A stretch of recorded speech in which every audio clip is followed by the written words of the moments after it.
څنګه په حساب پای کې ویزا کارت جوړ کړو. هر کله چې تاسو نوی اکاونټ جوړ کړئ 1 یا 2 ورځې وروسته د ویزا کارت اپشن هم ور اضافه کیږي. نو کله چې تاسو دغلته په دغه اپشن باندې ګوته کش کړئ تاسو کتلی سئ دلته ویزا کارت اپشن ښکاري، په دې به تاسو کلیک کړئ. دا کوم اضافي فورم ډکول نه غواړي، همدغه د حساب پای په اکاونټ باندې جوړیږي. نو دلته مو چې کله کلیک کړ نو دلته ویزا کارت نور جوړ سو.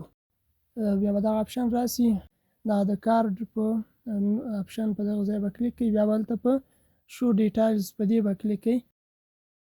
دلته به خپل پین کوډ ورکړئ، هغه پین کوډ چې مخکې مو به حساب پای ته ورکړی و.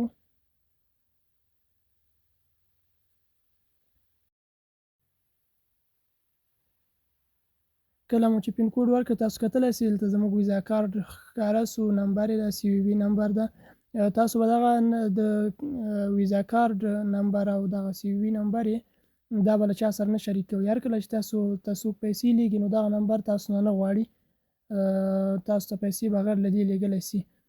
ځکه هلته مخکې لومړی چې کله موږ ور داخلېدلو هم تاسو ګورئ دغلته یې لیکلي وو چې تاسو هیڅ کله خپله د کارت شمیره او CVV نمبر له چا سره مه شریکوئ. نو دا کوم اضافي فورم ډکېدل نه غواړي. خاص تاسو کله چې حساب پای جوړ کړئ نو بیا دغه اپشن درته خلاصېږي، په دې کلیک کې ویزا کارت خپله جوړېږي.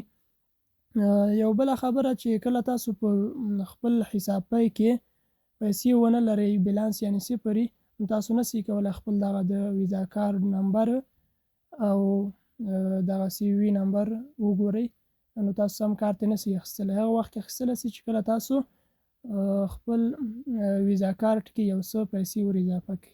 که ویډیو مو خوښه سوې وي لایک یې کړئ، چینل سبسکرایب کړئ، که کومه پوښتنه لرئ کمنټ وکړئ، ویډیو له خپلو ملګرو سره شیر کړئ. تر بلې ویډیو د الله په امان.